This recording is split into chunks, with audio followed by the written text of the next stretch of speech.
Berhormat Timbalan Menteri untuk menjawab dalam masa 20 minit. Terima kasih Puan Pengerusi. Terima kasih saya ucapkan kepada semua ahli-ahli yang berhormat yang terlibat dalam perbahasan peringkat jawatan kuasa untuklah Kementerian Komunikasi dan Digital. Saya akan cuba sedaya upaya untuk memberi jawapan di sini, tetapi untuk jawab soalan-soalan yang saya tak sempat nak bagi jawapan, saya KKD akan bagilah jawapan bertulis. Di sini saya nak maklumkan bahawa bagi pihak KKD juga, saya nak ingin ambil kesempatan ini untuk ucaplah salam Ramadan kepada semua ahli-ahli yang berhormat yang beragama Islam dan jugalah kepada semua warga Malaysia yang sedang berpuasa. Untuk maklumat ahli yang berhormat, peruntukan pembelanjaran menggurus di bawah butiran B47 adalah sebanyak RM991,449,100. Manakala peruntukan pembelanjaran pembangunan di bawah butiran P47 adalah sebanyak RM1.7 bilion. Keseluruhan peruntukan KKD bagi tahun 2023 adalah sebanyak RM2.737 bilion dan terdapat peningkatan sebanyak 4.27% berbanding tahun 2022. Beberapa ahli yang berhormat tentanglah sebut tentang isu berita palsu, ucapan kebencian dan jugalah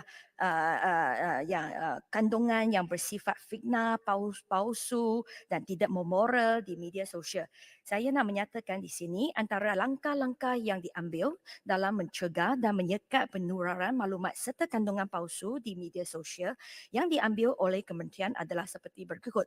Pertama, penguatkuasaan undang-undang di bawah pengundangan sedia ada seperti Seksyen 505 Kanun Kesesakan dan juga Seksyen 233 Akta Komunikasi dan Multimedia Akta 588. Dua akta ini akan terus dilaksanakan untuk membendung berita tidak benar atau mana-mana kandungan yang boleh menimbulkan kecelaruan dalam masyarakat dan keadaan yang tidak baik untuk keselamatan dan kesejahteraan awam serta kestabilan negara.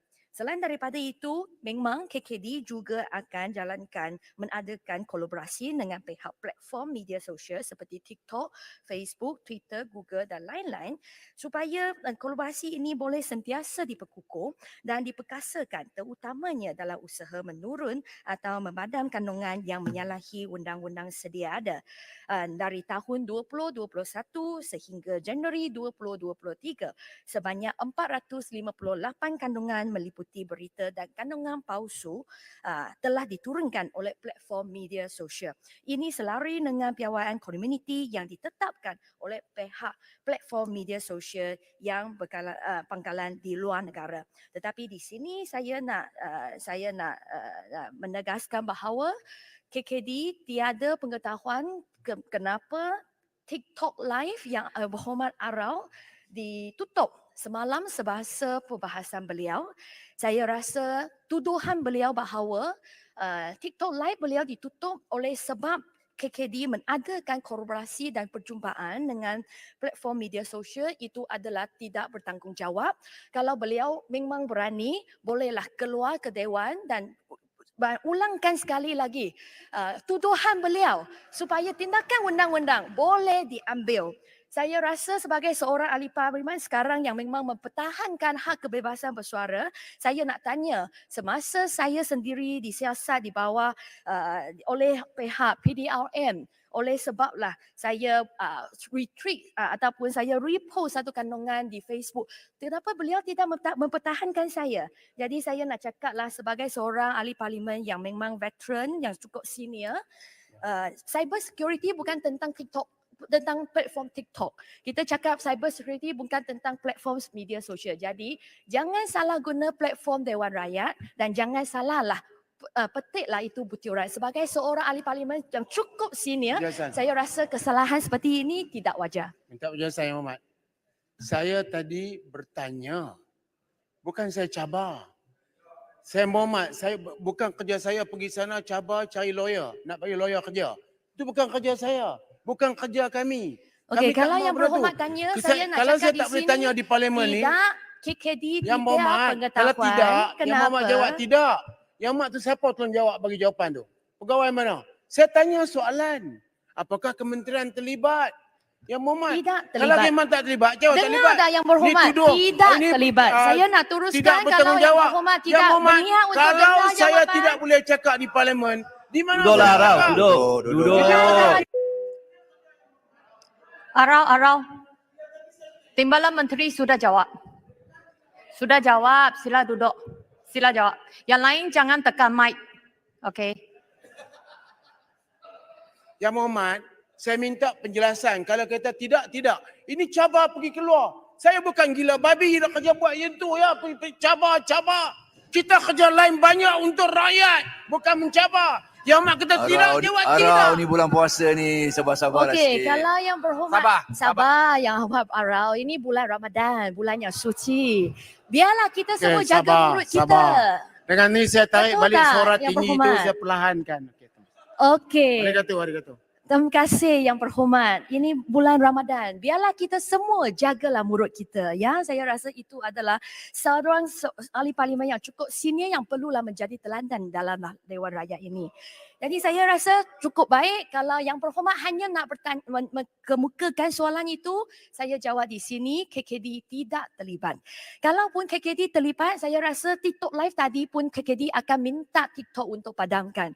Tetapi Yang Berhormat perlu fahamlah, TikTok itu bukan keluarga atau bukanlah syarikat yang ditubuhkan di Malaysia, bukanlah di bawah syarikat di bawah KKD. Dia takkanlah dengar arahan daripada KKD seperti itu sahaja. Jadi saya minta Yang Berhormat, kalau nak tanya silalah tujukan soalan ini kepada TikTok. Mungkinlah kalau nak nombor telefon mereka, saya boleh bagi juga. Selain daripada itu, saya juga nak Yang nyatakan, Muhammad, okey lah. saya nak nyatakan di sini Yang Muhammad, bahawa Yang Muhammad. saya hanya Ni ada nak ucap 20 terima minit Yang kasih. Berhormat. Saya Nak ucap hanya terima ada kasih, tak 20 boleh? minit. You seorang sudah guna pakai 5 minit Tak, daripada saya nak jasa ucap terima saya. kasih. Okey, jadi sini duduklah. Tukarlah. Bukan. Terima kasih di luar. Jangan. Bagi saya buat elok-elok. Ni bulan puasa. Terima kasih. Okey? Sama-sama Yang Berhormat Arau. Terima kasih ya. Jangan berdiri lagi. Biarlah saya jawab semua soalan lagi. Okey, selain daripada itu saya juga nak katakan di sini berhubung denganlah akaun Daksai antara tahun 2022 sehingga Februari 2023, pihak MCMC telah menerima sejumlah 1,282 aduan berkaitan penyebaran kandungan lucah termasuk di TikTok, di platform TikTok di platform Twitter. Kesemua aduan yang diterima telah diambil tindakan oleh pihak MCMC, termasuklah merujuk kepada pihak PDRM untuk perhatian dan tindakan lanjut di bawah bidang kuasa mereka. Dalam masa yang sama, pihak MCMC juga telah melaporkan sejumlah 222 akaun yang didapati memuat naik kandungan-kandungan yang berunsur lucah kepada pihak Twitter, di mana kesemua akaun yang dalaman tersebut telah pun diturunkan. Selain daripada itu, beberapa orang Yang Berhormat juga mengemukakan soalan tentang Puspa. Saya nak nyatakan di sini bahawa kerajaan sentiasa menggalakkan kemasukan artis luar negara untuk membuat persembahan di negara ini kerana pulangan ekonomi kepada negara adalah amat besar. Jadi oleh sebab itu, pembangunan sistem baharu Puspa akan dapat mempercepatkan keseluruhan proses permohonan dan kelulusan kerana sistem ini dijangka akan mampu beroperasi secara end-to-end, iaitu dari mula perancangan untuk mengalahkan persembahan sehinggalah selesai acara dari artis keluar dari negara ini. Pada masa yang sama, Puspa sentiasa menambah baik garis panduan Puspa sedia ada bagi melancarkan kemasukan penggambaran filem asing dan persembahan artis luar negara. Tapi saya di sini nak jawab bahawa pertama, Yang Berhormat Jerantut tanya tentanglah pelapisan filem yang ditayangkan di sinema. Saya nak jelaskan di sini bahawa lembaga pelapisan filem bukan di bawah KKD tetapi di bawah KDN, Kementerian Dalam Negeri, dan selain daripada itu memang di bawah jawatan kuasa Puspa, JAKIM adalah salah seorang anggota di bawah jawatan kuasa Puspa, dan JAKIM adalah berperanan untuklah menasihati Puspa dari aspek sensitiviti agama dan umat Islam di Malaysia. Yang berhormat Kepala Batas juga tanya peruntukan yang diberikan kepada Puspa. Saya nak nyatakan di sini bahawa belanja mengurus untuk Puspa adalah sebanyak RM838,000 dan untuk pembangunan peruntukan yang dibagi untuk Puspa adalah sebanyak RM1 juta. Dan selain daripada JAKIM, ahli-ahli tetap Dewan Jawatan Kuasa Puspa termasuk KKD, KDN, penjabat penapisan filem, Kementerian Luar Negeri, KPKT dan jugalah MOTEK dan jugalah PDRM. Selain daripada itu juga ada Jabatan Immigration Malaysia, Jabatan Kastam Diraja Malaysia dan juga Jabatan Kemajuan Islam Malaysia, Jabatan Kebudayaan dan Kesenian negara, Lembaga Hasil Dalam Negeri dan Lembaga Penggalakan Pelancongan Malaysia. Istana Budaya jugalah adalah salah seorang anggota dalam Jawatan Kuasa Puspa. Selain itu juga Finas juga merupakan salah seorang anggota di dalam Puspa.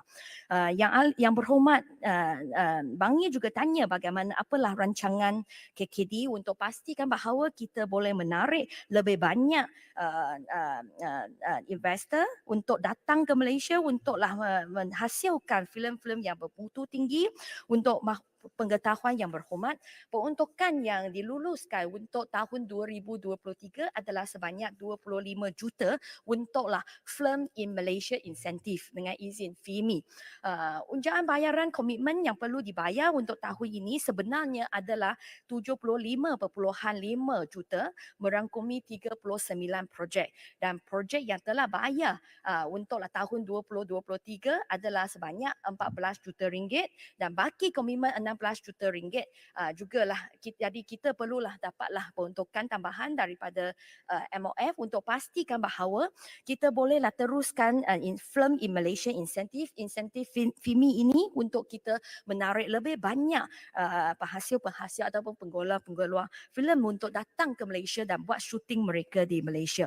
Tetapi untuk mereka masuk ke Malaysia untuk buat syuting, memang skrip mereka perlulah dapat jawatan persetujuan dan kelulusan daripada Jawatan Kuasa Puspa yang saya sebut tadi. Selain daripada itu, yang berhormat Tasik Gelugu juga tanya tentanglah status Majlis Media Malaysia. Untuk makluman yang Dewan Yang Mulia ini, keputusan Jemaah Menteri pada 6 Disember 2019 telahlah bersetuju secara prinsip ke atas memorandum daripada Menteri Komunikasi dan Media pada masa itu untuklah menubuh Majlis Media Malaysia di bawah satu akta khusus dan diterajui oleh industri. Dan selepas memorandum Jemaah Menteri ini diluluskan, satu Proten Komiti telah ditubuhkan dan Proten Komiti ini anggotanya adalah sebanyak 21 orang dan mereka telahlah mengemukakan satu draft RUU, draft undang-undang kepada KKD untuklah penelitian kita. Dan untuk maklumat yang berhormat, selepaslah saya dilantik sebagai Timbalan Menteri untuklah Kementerian Komunikasi dan Digital, saya telah mengadakan perjumpaan mesyuarat denganlah Proten Komiti ini. Sekarang kita minta mereka untuklah reshuffle Proten Komiti ini kerana memang ada orang yang sudah tidak aktif dalam industri media dan kami selepaslah kementerian memperharusi rang undang-undang yang dikemukakan oleh Proten Komiti ini, jadi perjumpaan akan diadakan supaya satu konsensus boleh dicapai antara kerajaan dan juga media industri media, dan selepas tu kami akan bawa rang undang-undang ini ke Parlimen selepas dapat persetujuan daripada Jemaah Menteri dan juga AGC. Ya, sila Yang Berhormat Bang. Ya, terima kasih YB Timbalan Menteri. Tentang Majlis Media Malaysia ni, sebab YB Timbalan Menteri ada kata bahawa ada rang undang-undang. Saya nak tahu sama ada dalam rang undang-undang tersebut, adakah kita ada cadangan dalam rang undang-undang tersebut untuk kita pergi ke satu situasi di mana media itu menjadi self-regulatory dan bukannya kita terpaksa bergantung kepada kawalan daripada kerajaan setiap kali ada salah lapor ataupun isu etika yang mana kita setiap kali terpaksa bergantung pada undang-undang yang sedia ada. Tapi kalau kita move away kepada self-regulatory, media itu sendiri boleh memastikan kalau ada isu-isu etika dan salah lapor akan diselesaikan sendiri dalam Majlis Media Malaysia itu. Terima kasih. Terima kasih ahli yang berhormat Bangi. Memang ini adalah salah satu tujuan untuk kita wujudkan MMM ini, Majlis Media Malaysia, dan memang Majlis Media Malaysia ini salah satu tanggungjawab mereka adalah come up with the code of practice ataupun code of conduct supaya mereka boleh self-regulate, dan pada masa yang sama kalau sesiapa yang ada isu ketidakgembiraan denganlah mana-mana penerbit surat khabar ataupun TV, mereka juga bolehlah bawa isu itu ke MMM supaya kerana MMM ini sepatutnya ada satu grievance mechanism dengan izin untuklah selesaikan dispute ataupun isu-isu yang diadukan tersebut. Jadi memang hasrat kita adalah selepas MMM ditubuhkan, jadi kita pihak kerajaan tidak perlu selalulah ambil tindakan terhadap industri media kerana ini akan dinampak sebagai menindas industri media. Tetapi kita harap bahawa denganlah cara mewujudkan MMM, industri media ini kita bolehlah menjadi lebih independen dan juga mereka bolehlah teruslah meningkatkan standard mereka. Selain daripada itu, beberapa orang ahli yang berhormat seperti Tampin, Ledang dan juga Betong juga tanya tentang paddy.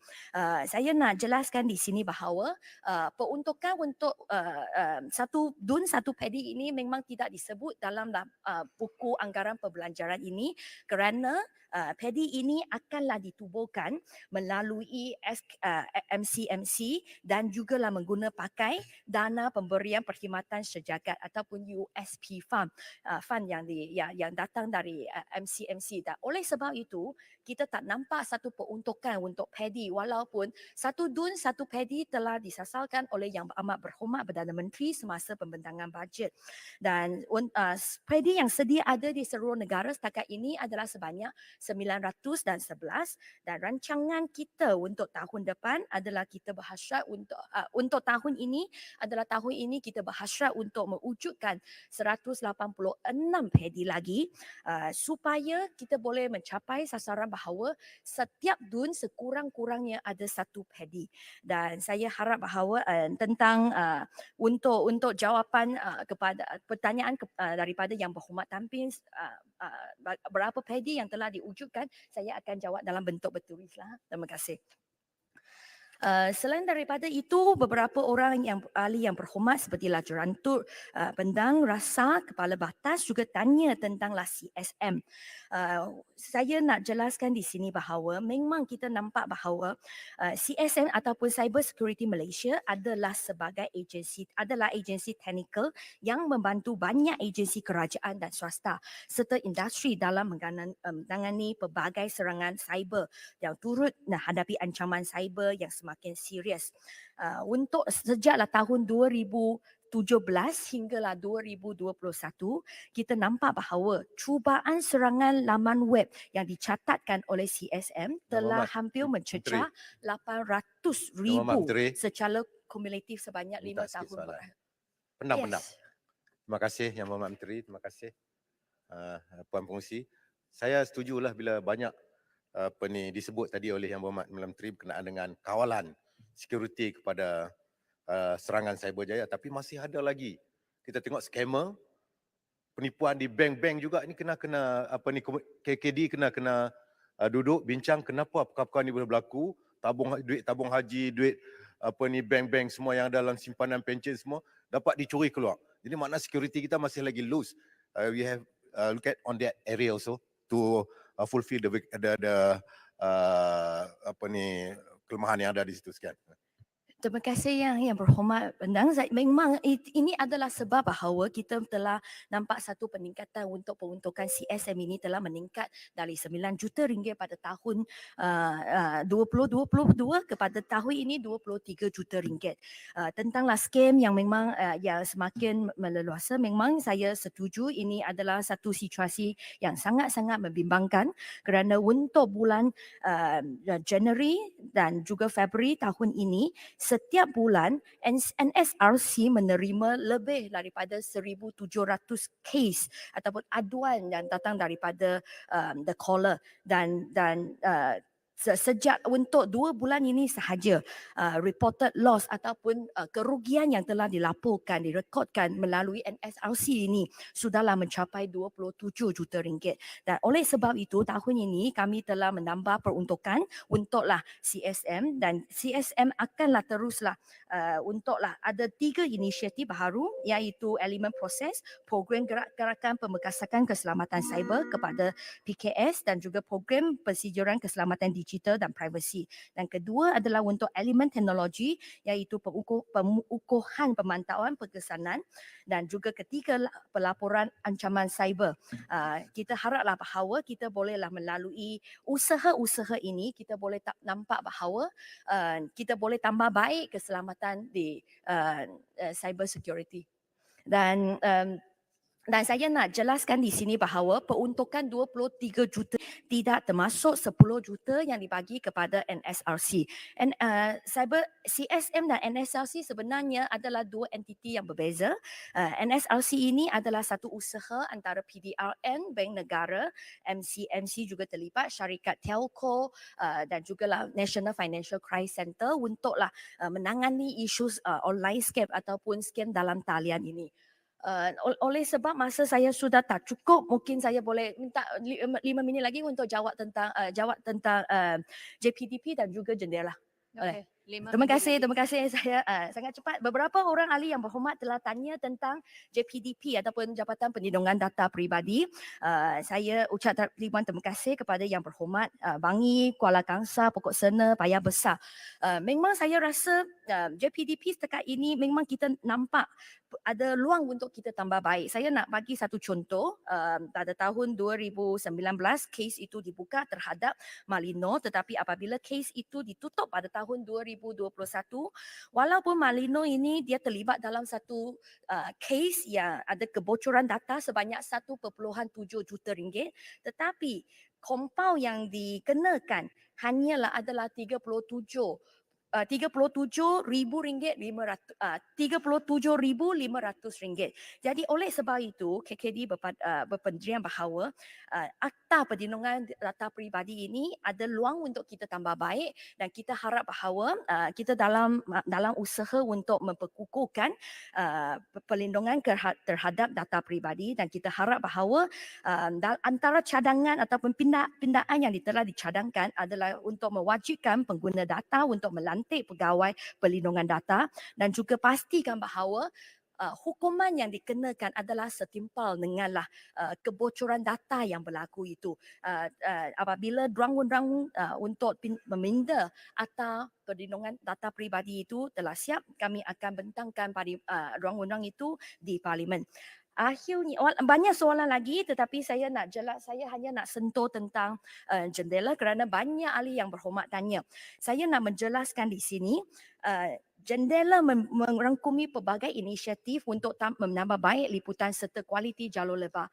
Butiran 31003 sebenarnya merupakan peruntukan khusus Kerajaan Persekutuan bagi pelaksanaan projek Point of Presence dengan izin di bawah projek jaringan digital negara jendela yang dikenalikan oleh kementerian. Inisiatif-inisiatif yang lain melibatkan peruntukan di bawah kumpulan pemberian perkhidmatan sejagat iaitu USP Fund yang di bawah yang dikenalikan oleh pihak SKMM ataupun pelaburan komersial oleh syarikat penyedia perkhidmatan dan tidak melibatkan peruntukan kerajaan. Untuk maklumat yang berhormat, untuklah 725 juta ringgit ini, hasrat kita adalah untuk kita wujudkan 730 point of presence POP dan untuklah ada seorang yang ahli yang berhormat tanya syarikat yang dapat kontrak itu, saya nak nyatakan di sini bahawa banyak syarikat yang terlibat yang dapatkan kontrak. Let me get. Minta maaf ya, terlalu banyak kertas. Okey, untuk kontraktor itu mungkin saya bagilah jawapan bertulis. Dan terakhirnya saya nak cakap bahawa Schoolnet sebenarnya bukan untuklah untuk program internet di sekolah. Sebenarnya Schoolnet itu kita dah minta kerajaan untuk kita dah minta MOF untuk tukar nama dia, tetapi Schoolnet adalah peruntukan 20 juta di bawah Schoolnet itu adalah sebenarnya untuk Malaysia Digital Accelerator Grant, iaitu satu bantuan kewangan atau insentif cukai untuk membantu mempercepatkan kadar pembangunan dan penyediaan perkhidmatan kepada high value investor yang berminat untuk melabur di Malaysia. Yang puan pengerusi, saya nak pohon maaf kerana banyak lagi jawapan yang saya tak sempat nak bagi secara lisan, jadi saya akan bagi jawapan secara bertulis. Terima kasih Puan Pengerusi. Terima kasih Yang Berhormat Yang Timbalan Berhormat Pengerusi, Menteri. saya nak ucap terima kasih.